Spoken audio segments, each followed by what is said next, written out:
Everyone at that office party got a bonus that night, which means you made another $8 million in the last 48 hours. You own a penthouse, a beach house, a Lamborghini, two Porsches, a helicopter, and three golden retrievers named cash flow, net worth, and passive income. Basically, you're rich. But hold on. Let me tell you how this all started. Back then, you were the guy spilling the mop bucket on himself. You were the guy whose back hurt before noon and whose knees gave out before dinner. You had been cleaning those same floors for 4 years, and somehow they kept getting dirtier. You genuinely believed the floors were working against you personally. Someone asked you once how much you were making. You told them $11.50 an hour, which after taxes, gas, and the energy drink you needed just to survive the shift, came out to roughly the cost of one artisanal sandwich. That was your life. One sandwich per day in purchasing power. Then a stranger changed everything. He walked up to you completely out of nowhere, told you he made $9,000 that day just by finding undervalued things at thrift stores and reselling them for what they were actually worth. Then he handed you $60, told you to turn it into $120, said something about chasing your freedom, and walked away. Like that was a completely normal interaction to have with a janitor. You stood there holding $60 thinking about what he said, and the more you thought about it, the more you realized he was right. You had been cleaning up other people's messes, literally and figuratively, for 4 years. It was time you made your own mess. So you sat down and actually thought about what you were good at. Singing, no. Driving, your car sounded like a dying goat. Then it hit you. You noticed things. You had spent 4 years walking every inch of those office floors. You knew every flickering light, every wobbly chair, every printer that was 2 days from retirement. You knew what was broken before anyone else did. Fixing broken things was your entire personality. You just hadn't monetized it yet. You spent almost everything on a broken lamp, a cracked mirror, and a blender that smelled like someone had tried to blend a shoe.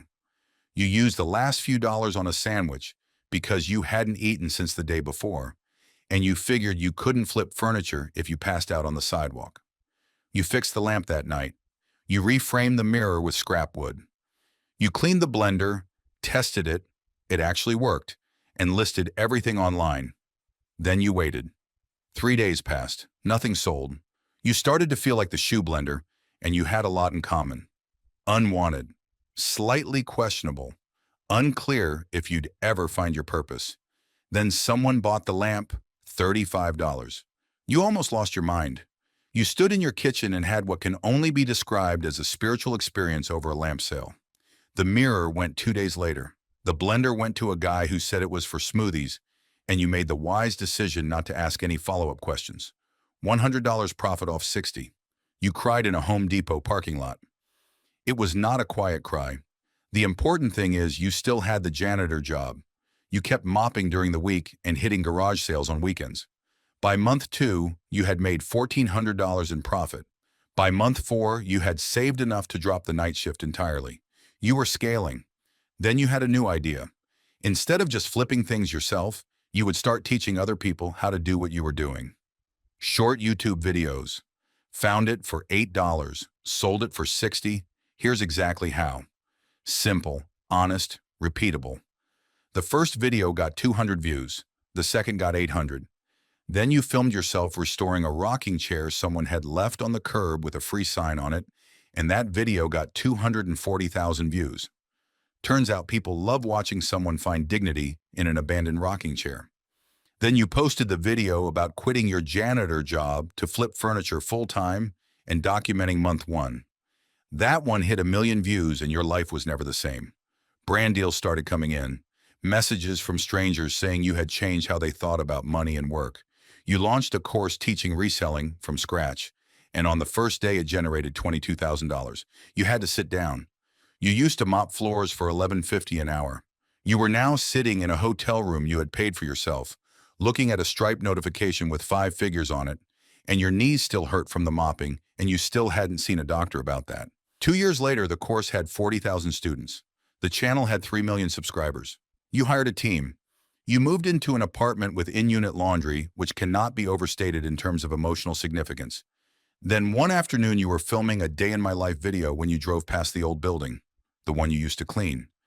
And you saw a guy sitting on the curb out front on his break, eating a sandwich, staring at his phone with the exact blank expression of someone whose back hurts and whose dreams are on a very long hold. You drove past him. Then you made an illegal U-turn. You talked to him for maybe 10 minutes, found out he was doing janitorial work, told him you used to do the same thing, asked him what he actually wanted out of his life, and he said he just wanted something that was his. You told him the truth, that it starts slow, that there will be a week where you've spent your $60, sold nothing, and you feel like a complete idiot for trying, but that he was already uncomfortable. He was just not building anything with that discomfort yet. You gave him your number, told him to call when he was ready. Looking back now at every embarrassing garage sale, every video that got 12 views, every night you almost went back to the mop, you don't regret a single second of it. There is a version of you that took that $60, bought 2 weeks of energy drinks, and kept mopping. That version of you has wrecked knees and is still cleaning up other people's messes. You're glad you're not him.